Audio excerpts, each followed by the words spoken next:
안녕하세요. 맞춤형의 김유준입니다. 오늘 물건을 한번 보려고 하는 거는 이번 거는 물건 분석이나 아니면 결과를 리뷰하는 거나 아니면은 임장을 다녀온 그런 물건은 아니에요. 그런 건 아니고 약간 공부 차원인데 한번 경매 결과가 나온 건데 그 결과를 가지고 한번 이런 좀 이야기를 나누고 싶어가지고 한번 가져와 봤습니다. 일단은 그러면 바로 한번 말씀을 드려볼게요. 대구에 있는 물건이에요. 아파트입니다. 왜 이 사람이 받았을까? 잘 받았을까 하는 약간 그런 부분을 좀 살펴보려고 해요. 사건 번호는 2021 타경 7313입니다. 소재지는 대구광역시 북구 복현동 복현보성 아파트라는 곳이에요. 아파트죠. 대지권 건물 면적 전용이니까 84요. 9평이죠. 849 감정가가 3억 1,500인데 한 번 유찰되고 2회차가 30%씩 떨어지니까 2억 2천이었어요. 2억 2천이었는데 매각이 됐습니다. 매각이 됐는데 감정가의 77%로 매각이 됐어요. 누가 낙찰을 받았냐? 입찰자 수가 총 3명인데 서울 이땡땡 개인입니다. 서울에서 대구까지 내려와서 낙찰을 받았어요.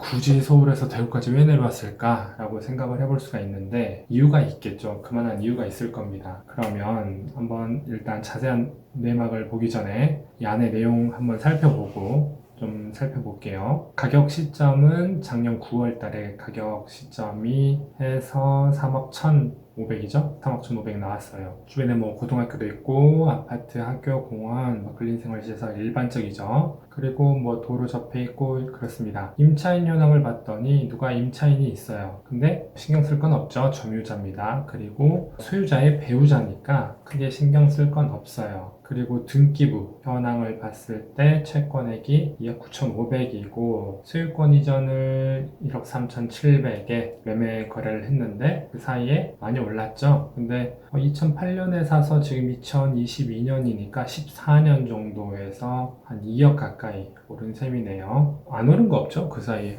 많이 올랐습니다. 다. 그래서 일단은 소유권 이전하고 이때는 대출이 없었던 것 같고 19년에 대출을 받았어요. 2억 4,200 실질적으로 역으로 계산해보면 얼마 받았는지 대략 나오겠죠?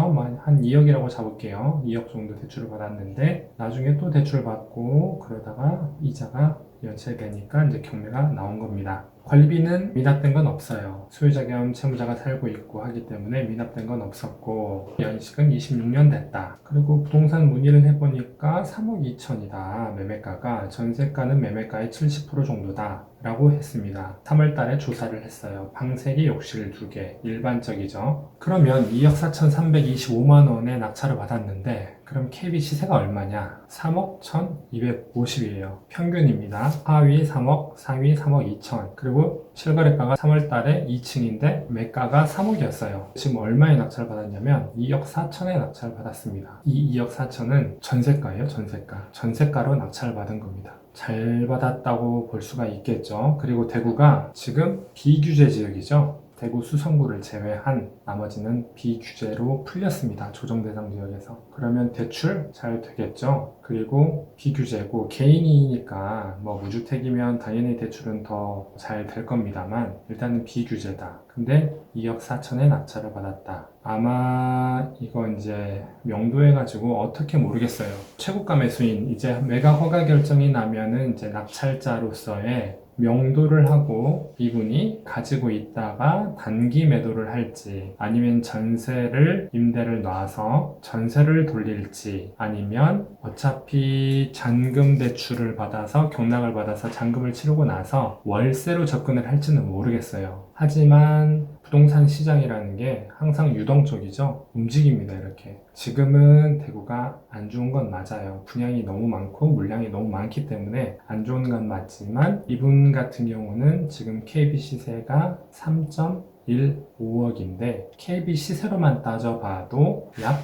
7,500만 원 정도 싸게 낙찰을 받았어요. 그러면 이분이 어떻게 접근할지는 모르겠어요. 양도소득세 77%를 내버리고 단기 매도를 할지 아니면 전월세를 통해서 몇 바퀴를 돌리고 부동산 시장이 정상적으로 돌아왔을 때 제값을 받고 매도를 할 수도 있고요. 하지만 추가적으로 KB 시세가 3억 1,500이기 때문에 2억 4천에 대해서 처음에 경락대출을 받았지만 추후로 만약에 시세가 떨어지지 않는다고 하면 이 시세로 추가적인 차이에 대해서 7,500만 원을 나누지만 3억 1,500에 대해서 추가 대출을 통해서 투자금을 만들 수도 있어요. 실질적으로 제가 네이버 부동산을 통해서 말씀을 드려볼게요. 세대수도 적진 않습니다. 지금 얼마 나왔죠? 7월 14일자로 3억 2천 나왔어요. 매매가. 가장 최근 거를 봐볼게요. 3억 2천이죠. 매매로 보겠습니다. 매매도 두 개밖에 없어요. 3억 2천. 동일한 아파트 같은데 그렇게 나왔습니다. 매매는 없고 전세도 하나밖에 없어요. 4층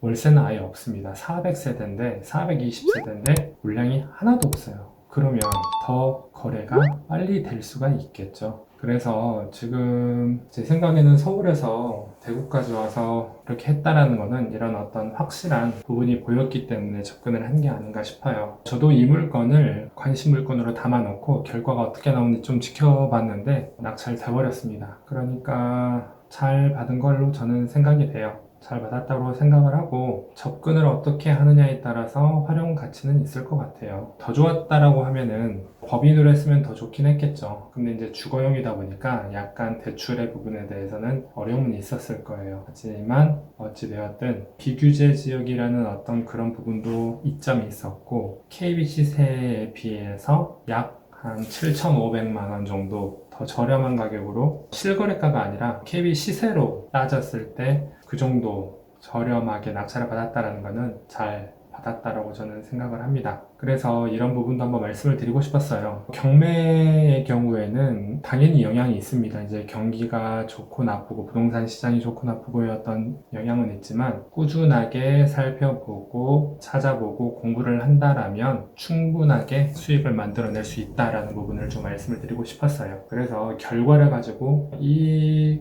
경매 물건은 제가 분석을 하거나 뭐 임장을 다녀온 부분은 아닌데 결과를 보고서 한번 좀 나눠보고 싶어서 영상으로 남겼습니다. 이런 물건들이 또 많이 있어요. 많이 있어서 잘 찾아서 공부도 하고 하면은 충분하게 수익을 만들어낼 수 있을 거라고 생각합니다. 이상으로 마치겠습니다. 감사합니다.